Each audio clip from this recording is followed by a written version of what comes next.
Sir, आप कुछ पूछना चाहेंगे, इस सेशन को आगे बढ़ाना चाहेंगे? मैम से मैं बहुत पहले जब मिला था तो मैम ने किसी शायर का मुझे एक शेर बताया था और ये पार्टी की पूरी जर्नी का मकसद आप समझ जाएंगे। उन्होंने कहा था कि इसे हम पर तो देते हैं मगर उड़ने नहीं देते, इसे हम पर तो देते हैं मगर उड़ने नहीं देते, हमारी बेटी बुलबुल है मगर पिंजरे में रहती है। तो गालिबन पार्टी के वजूद का यही वजह है, उन बेटियों को अपने हुकूक की लड़ाई लड़ने के लिए उनको बाख्तियार बनाना, और ये पार्टी इसीलिए बनी थी।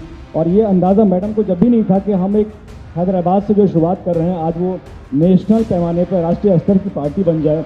और उस पार्टी का निशान भी आपको जाहिर है, आप सब समझ रहे होंगे कि बिल्कुल एक तस्वुर है कि घर में जो है आपके गोल्ड की भरमार हो, गोल्ड पार्टी का निशान है। और बहुत कम लोग जानते हैं कि मैडम हीरा ग्रुप कंपनीज की CEO भी हैं और वो एक बड़ी बिजनेस आइकन है। मतलब मैं ये बताना उस वक्त मैं मैम से ये पूछना चाह रहा था, मैम ये बताइए कि ये मतलब मैंने बहुत कम देखा है, आमतौर पर पॉलिटिक्स में वो लोग आते हैं जो जिसे कहा जाए कि गुर्बत से और आकर के और जनता के सेवा का नाम होता है, सिर्फ वो अपना ही सेवा करते हैं, जनता का सेवा नहीं करते, कम से कम मैंने देखा है। तो आप एक पूरी चीज़ों को, एक पूरा महलों को, एक स्ट्रगल की ज़िंदगी आपने क्यों अपनाई, इसके पीछे क्या लगा आपको, क्या ऐसा जर्नी में महसूस हुआ? जिसको देश के सेवा की आदत पड़ जाती है उसको दौलतें और महलें बहुत फीके लगते हैं लोगों के सेवा के सामने। सबसे पहले ये बात है कि अगर उनको सूने पर लिटा दिया जाए और उनको पैसों के ढेर भी लगा दिया जाए, उनका दिल तड़पता है लोगों के लिए। वैसा तड़पता हुआ दिल ऊपर वाले ने हमें दिया है और हम हमेशा लोगों के लिए तड़पते हुए जीते हैं कि लोगों की भलाई के लिए, लोगों की अच्छाई के लिए काम आ जाएं।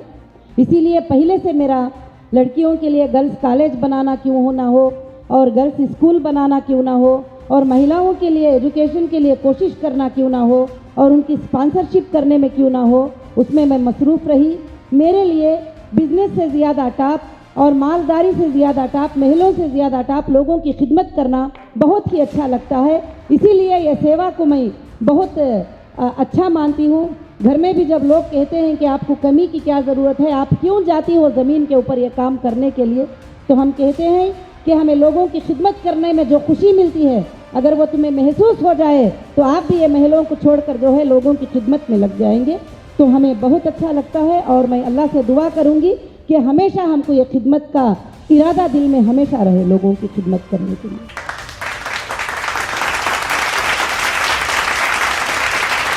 तो देखा आपने मैम ने अपने कैसे जज्बात को हम सब के बीच में रख रही थी।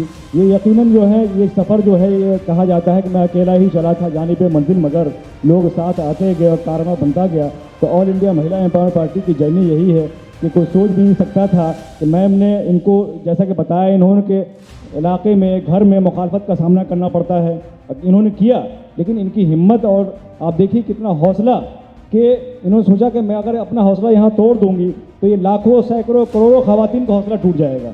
वो हौसला बना रहे, उस हौसले में मजबूती हो, इसलिए आप जो है वहाँ सफ़र करके आज जो है इतनी मसरूफ़ तरीन आपकी ज़िंदगी है कि पूरे हिंदुस्तान ही नहीं बल्कि हिंदुस्तान से बाहर भी आप जाती हैं और ख़वातीन की हुकूक़ के लिए, उनकी लड़ाई के लिए बहुत मजबूती से आवाज़ रखती हैं। तो मैम ये बताइए, क्या आपको कभी इसमें डर तो लगा होगा ना? आखिर डर तो कभी नहीं लगा। डर लगने वाले तो इतने बड़े बड़े काम नहीं कर सकते और जिसको डर लगता है वो इतने बड़े सूच नहीं रख सकते, इतने उड़ानों पे नहीं उड़ सकते।